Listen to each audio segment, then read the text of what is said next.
So Wayne Choquette is an independent scholar and consultant researching paleoecology and archaeology of the Upper Columbia River drainage. The primary goal is integration of research results into sustainable land and resource stewardship. So thank you very much, Wayne. Okay, the title kind of says it all. It's a huge topic, and so I had to kind of take a few shots at chunks of it, and hopefully it comes together at the end. I'm going to focus on a lot of it on the terrestrial aspect of things, but John had mentioned about the DNA, and that's a real exciting element for archaeology, especially in the Columbia River wetlands, which are one of the few places in the region where the water table is actually going up. And there's a potential for what archaeologists call wet sites, which are preservation of organic materials. And there could be a treasure trove of salmon and other species bones in those wetlands. So we'll have to keep that in mind for the future. But for now, I'm going to focus on the region as a whole in terms of the terrestrial ecology. The Upper Columbia is, as everyone here knows, I'm sure, is remarkable for its biodiversity. And it has biodiversity that extends from the bedrock geology, or diversity that extends from bedrock geology right through to the modern ecology. So it's really quite an amazing region and a treasure. And in my opinion, it's actually a biodiversity bank for all the regions around it, which have been much heavily altered. And we need to look after this region in the big picture as the bank of biodiversity for all of the surrounding regions, the Okanagan, the Boreal, the prairies, and to the south into the basin area. One of the things that's very interesting about this region is that there are these two edges. There's the forest grassland edge, and there's the land and water edge. And both of these have migrated across the landscape to a great extent. The land water edge, people need water to live. Water is extremely important for lots of activities and as a food repository. So where the water moves, the people will move. And since deglaciation at the end of the last glaciation, which it started deglaciation about 15,000 years ago, there was several thousand years where this region had more water than ice, and it had huge lakes in it. When the lakes drained, while they were filled, they received vast quantities of sediments from the deglaciating landscape. And then when they drained and the drainage system, the drainage network began to establish itself, it cut down through the basal deposits or the drift in the bottom of the valley, leaving all kinds of landforms all over the place that are related to the various past, paleohydrological base levels. There's the local, the ultimate one is the ocean, but there's the local paleohydrological base level that's graded to the different levels of the lakes as they went down. And there were a dozen that affected the Upper Columbia, stepping down from the northwest or northeast downward to the southwest over those 3,000-4,000 years. And then after that, we have the fluvial system beginning to take over. On the left here, this is the basin, that's the floor of the Rocky Mountain Trench and the basin of Glacial Lake Missoula, probably. And when it drained, the glacial outwash and the ancestral Kootenai River flowed across it. And you can see these relic channels of the Kootenai River before it slid over to the right and down cut into the drift plain. So on the top of the drift plain, you've got these relic channels, and there's a terrace there, and you can see the channel in here. There's bars and various fluvial features there's ancient archaeology associated with those ancient channels. And we have the capability now, one of the oldest sites in North America has been discovered at Cooper's Ferry, Idaho, 200 kilometers south of us. They got dates of 15, 16,000 years ago. And so people were in here very early, and they were occupying the landscape as the lakes drained. There's your first level land, and the people were there occupying it. And then the St. Mary River flowing to the east has downcut through that, creating a whole series of different relict floodplains that get isolated as these terraces. Over here is the Kootenai River in the Libby Reservoir. This is 1972, and the Libby Reservoir is actually filling for the very first time. And it drained because, well, I won't get into it, but it drained suddenly, and this water backed off. Fortunately, we were able to get in there and get some air photos. This is one of the earliest floodplains. They have a radiocarbon date of a terrace in Montana at this elevation of 11,480 years ago. If you correct that for calendric calibration, you're looking at almost 13,000 years old for this terrace here. This is a remnant floodplain terrace here with fluvial bars in it. We have archaeological remains on this terrace and on this terrace.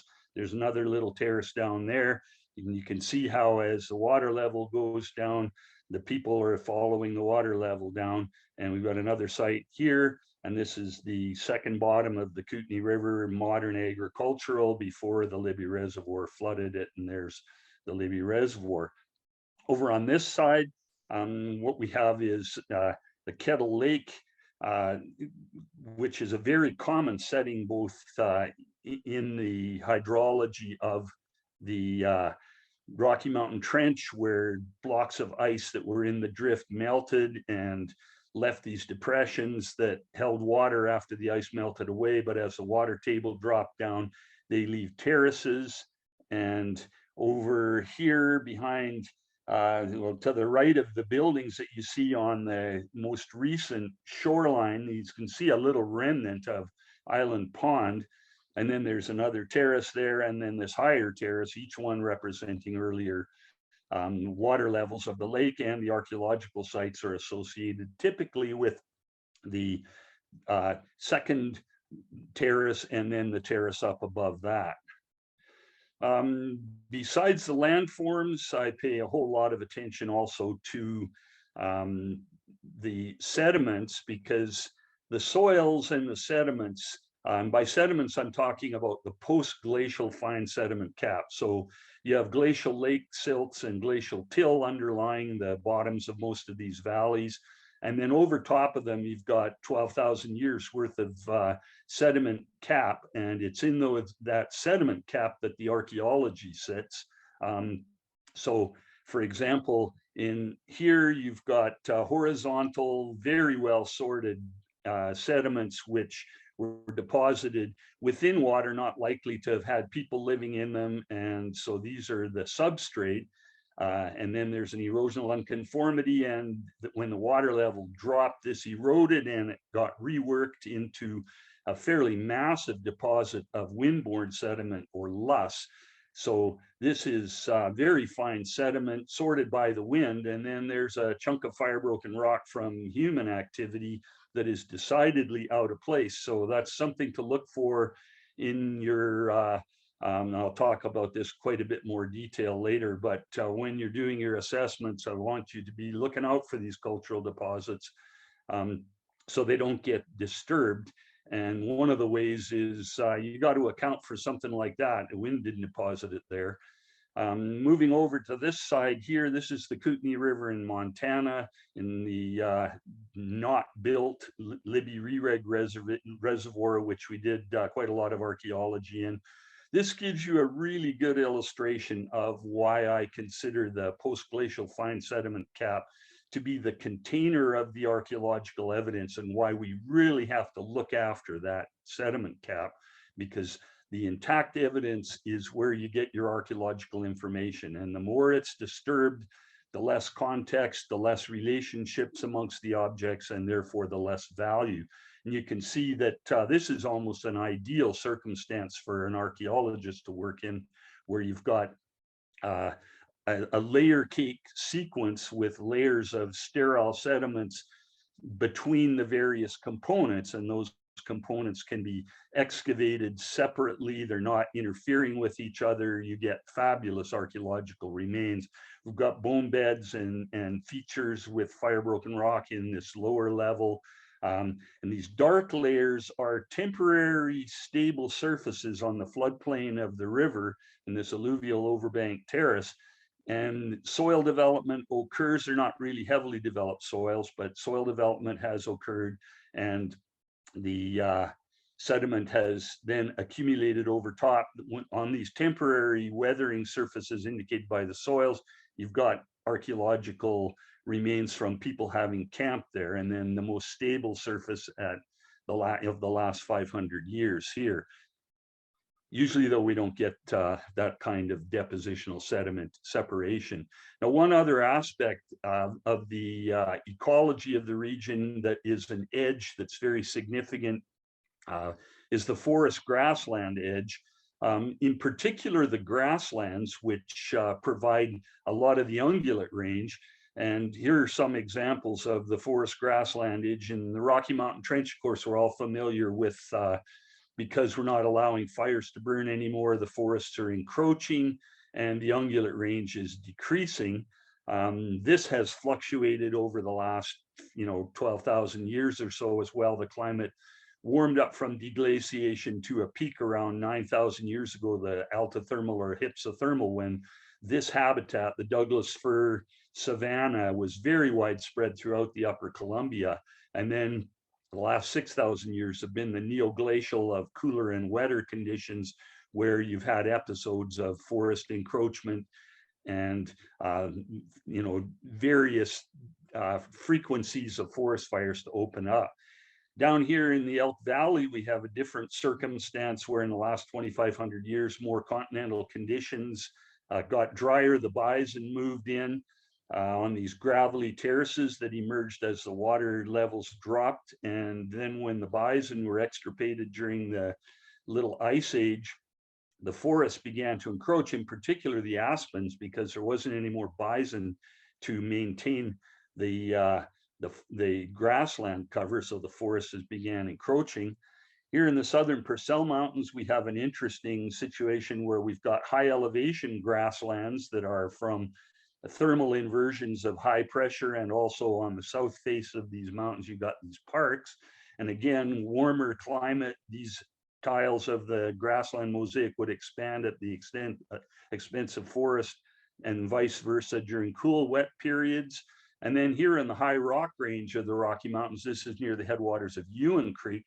In this circumstance, you've got both the grasslands in the bottom of the valleys, and then you have the Chinook effect of the downdraft on the lee of the Continental Divide, where you get the and the preceding range of mountains, you get desiccation. And so in this case, the forest grassland edge will decrease at high elevations and low elevations, to the extent that this far to the east in the mountains, where there's so little precipitation, makes it, you actually get whole mountains of grassland. And when I first saw this, I'd just come back up from Idaho, where I was at university, and this is what the mountains are down in South Idaho in the Salmon River country. And coming up and looking on the east slope of the Rockies and seeing this was just a real eye-opener for how much grassland you can actually get depending on the climatic conditions. Grassland, of course, the age of it can be indicated by the soils. This is the site of the Tamarack Mall. Only now, this one here is obviously in the early 70s, before the mall and the parking lot went in, but there's a really well-developed age horizon. And I've actually picked bison bones out of some house foundations. It didn't used to be a lot of work for archaeologists. And so I worked in some construction, and one house I was working on, the house foundation had some bison bones eroding out of this same soil.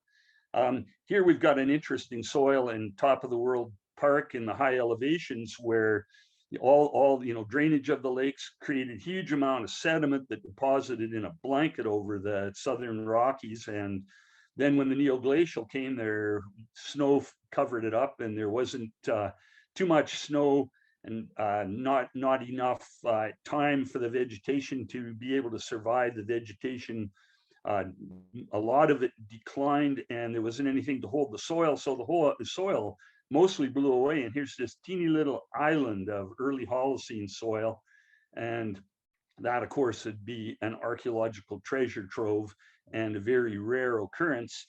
And then over here you have a buried A horizon, a buried grassland, and that's very common in the East Kootenay. Because the altithermal soil followed by the neoglacial, there was a lot of sediment deposit, and a buried A horizon is very common in the East Kootenay and in the Rocky Mountain Trench.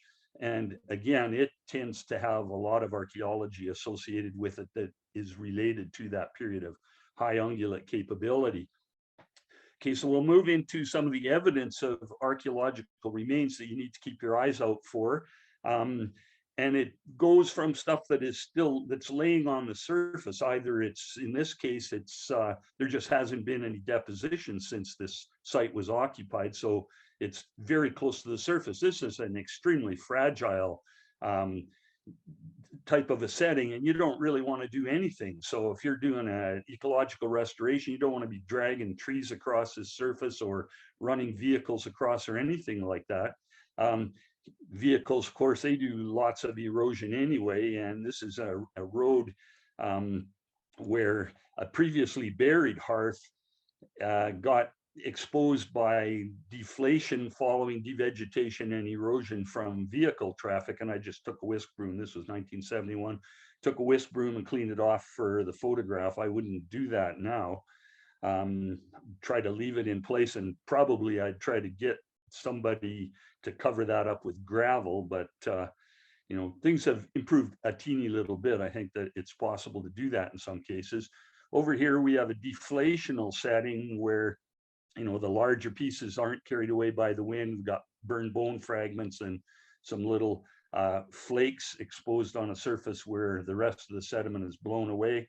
And then here we've got the buried context again. This is in the Elk Valley near Sparwood, and a bison bone bed from the bison that used to be in the Elk Valley, and they were killed in a mass kill by the Michelle Prairie Band, and the butchering area got buried under the deposits of the Elk River.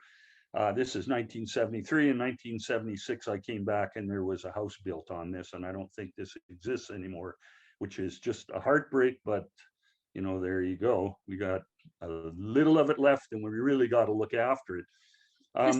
Just to let you know, it's time to wrap it up, Wayne. Oh dear. If you can summarize okay, the last well, 10,000 years. Here are stone archaeological. These are the most common deposits, especially these, the flakes and the larger flakes. These are what survive. Here are some features. This is semi-subterranean house of the Salish people who were focusing on the salmon and able to survive for periods of time in houses. They left these depressions that are large, 3 meters plus. There are smaller storage pits as well, so you got to watch out for these pits as well. And here you can see the soil horizon has been interrupted by the depression. Here are some other features. You don't often see this. It's a mine shaft on the top of Harvey Mountain in Idaho. These are I wouldn't say they're common, but they're relatively, they do occur, the stone piles. These are up at top of the world, but there are stone piles in other places. These are much rarer, and usually because they're in rocky faces, they're not of too much concern for us. Okay, and then we have used models of archaeological potential to identify the kind of high potential areas, and I've worked for various agencies, Nature Conservancy and Nature Trust and Crescent Valley Wildlife Area, and also a lot in the provincial forests, to identify these areas. And these are areas where are high archaeological potential, and within them you have to be very careful about where the archaeology is. And so in some of these ecological restoration areas, you're working in these areas. And so as a matter of practical concern, keep in mind that that post-glacial fine sediment cap is where most of the archaeological evidence is, and there's not much of it left. So we really got to look after it. On the right, that's the ideal situation where you could do something on the surface there, and the cultural deposit in the bottom would be just fine. But in most cases, you're looking at this where you have, here you got 10 centimeters of fine sediment cap over the glacial fluvial. Usually we're working with maybe 20 to 30 centimeters only, and it's quite vulnerable. So to conserve the archaeological values, maximize the use of disturbed areas and gravel surfaces, that bare gravel surfaces, to maintain that mineral soil. And if you do see any archaeological remains, contact the closest First Nation and also the archaeology branch. And if there are archaeological values in an area that you're going to be doing something that involves disturbance of the mineral soil, then you should have an archaeologist come and do an assessment of it before you proceed doing any disturbance. Thank you.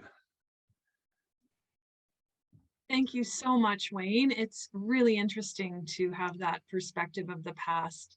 And that was an excellent presentation.